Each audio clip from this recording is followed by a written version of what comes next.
ಇವತ್ತಿನ ರೆಸಿಪಿಯು ಗೋಬಿ ಪರೋಟ ಆಗಿರುತ್ತೆ. ಇದು ತಿನ್ನೋಕ್ಕೆ ಸಖತ್ತಾಗಿ ಟೇಸ್ಟಿಕರ ಆಗಿರುತ್ತೆ.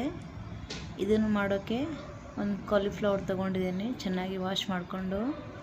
ಈ ಥರನೇ ನೀವು ಗೋಬಿಯನ್ನು ಸಪ್ರೇಟ್ ಮಾಡ್ಕೊಳ್ಳಿ. ಮತ್ತು ಇವಾಗ ಒಂದು ಗ್ರೇಟರ್ ತಗೊಂಡು ಇದನ್ನು ನಾನು ಚೆನ್ನಾಗಿ ಚಿಕ್ಕ ಚಿಕ್ಕ ಪೀಸಾಗಿ ಈ ಥರ ಗ್ರೇಟ್ ಮಾಡ್ಕೊತಾ ಇದ್ದೀನಿ.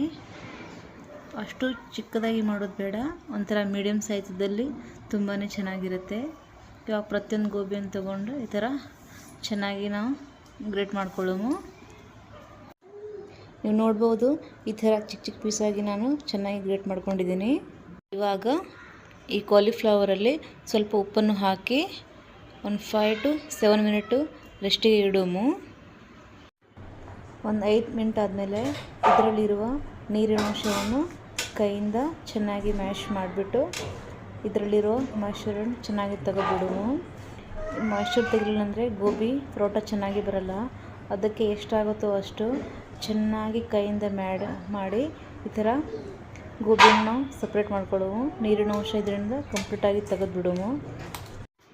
ಇವಾಗ ಸೈಡಿಗೆ ಒಂದು 2 to 3 ಮೆಂಬರ್ಗೆ ಆಗುವಷ್ಟು ಗೋಧಿ ಹಿಟ್ಟನ್ನು ತೊಗೊಂಡಿದ್ದೀನಿ.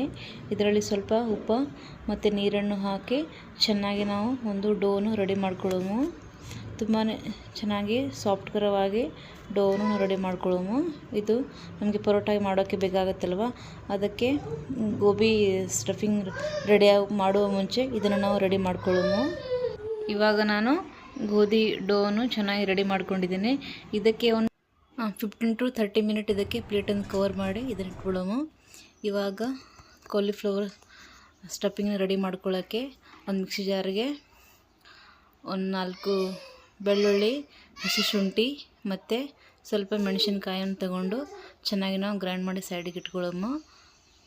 ಇವಾಗ ಒಂದು ಪ್ಯಾನ್ ಇಟ್ಕೊಂಡಿದ್ದೀನಿ. ಪ್ಯಾನ್ ಸ್ವಲ್ಪ ಬಿಸಿ ಆದಮೇಲೆ ಇದಕ್ಕೆ ಒಂದು 2 ಸ್ಪೂನ್ ಎಣ್ಣೆಯನ್ನು ಹಾಕ್ಕೊಳ್ಳೋము. ಹಾಕಿ ಇದಕ್ಕೆ ಸಾಸಿವೆ ಮತ್ತು ಜೀರಿಗೆಯನ್ನು ಇದರಲ್ಲಿ ಹಾಕ್ಕೊಳ್ಳೋము. ಮೀಡಿಯಮ್ ಫ್ಲೇಮಲ್ಲೇ ಇಟ್ಟೆ ಇದನ್ನು ನಾವು ಸ್ಟಫಿಂಗನ್ನು ರೆಡಿ ಮಾಡ್ಕೊಳ್ಳೋము ನಾವು.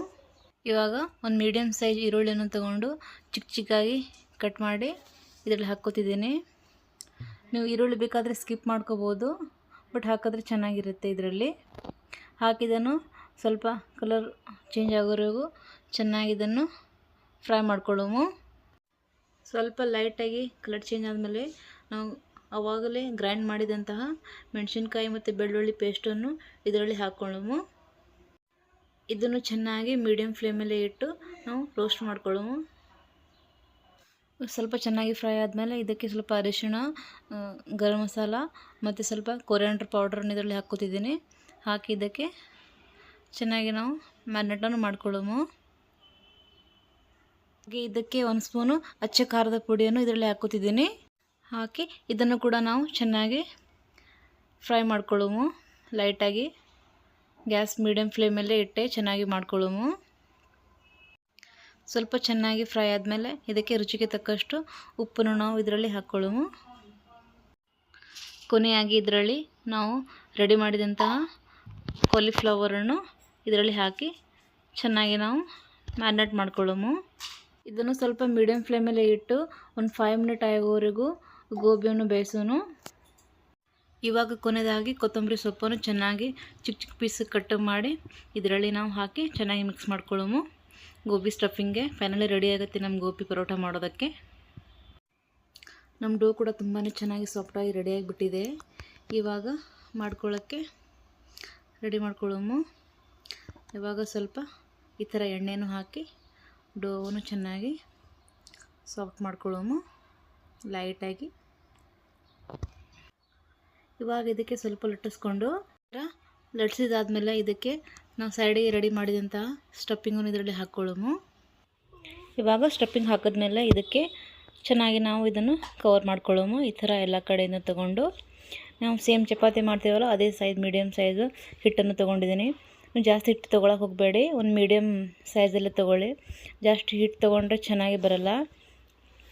ಇದು ತೊಗೊಂಡು ಸೈಡಿಗೆ ಅಷ್ಟು ಹಿಟ್ಟನ್ನು ತೆಗೆದು ಇದಕ್ಕೆ ಸ್ವಲ್ಪ ಲೈಟಾಗಿ ರೌಂಡ್ ಮಾಡ್ಕೊತಿದ್ವಿ. ಇವಾಗ ಇದನ್ನು ಸ್ವಲ್ಪ ಹಿಟ್ಟನ್ನು ಹಚ್ಚಿ ನಾವು ಚೆನ್ನಾಗಿ ಲಟ್ಟಿಸ್ಕೊಳ್ಳೋము. ಲೈಟಾಗಿ ಲಟ್ಟಿಸ್ಕೊಳ್ಳಿ, ಅಷ್ಟು ಒತ್ತಕ್ಕೆ ಪ್ರೆಷರ್ ಹಾಕಕ್ಕೆ ಹೋಗಬೇಡಿ. ಇದು ಗೋಬಿ ಇರುತ್ತಲ್ವ, ಸ್ವಲ್ಪ ಬೇಗ ಈ ಥರ ಒಡೆದು ಹೋಗುತ್ತೆ. ಅದಕ್ಕೆ ಲೈಟಾಗಿ ಎಷ್ಟಾಗೋ ಥರ ಲಟ್ಟಿಸ್ಕೊಳ್ಳಿ ಚೆನ್ನಾಗಿ. ಇದನ್ನು ನಾನು ಚೆನ್ನಾಗಿ ಲಟ್ಟಿಸ್ಕೊಂಡು ಎಣ್ಣೆನ ಹಚ್ತಾ ಇದ್ದೀನಿ. ಇವಾಗ ತವೆಗೆ ಕೂಡ ಸ್ವಲ್ಪ ಎಣ್ಣೆಯನ್ನು ಹಾಕ್ಕೊಳ್ಳೋಮು.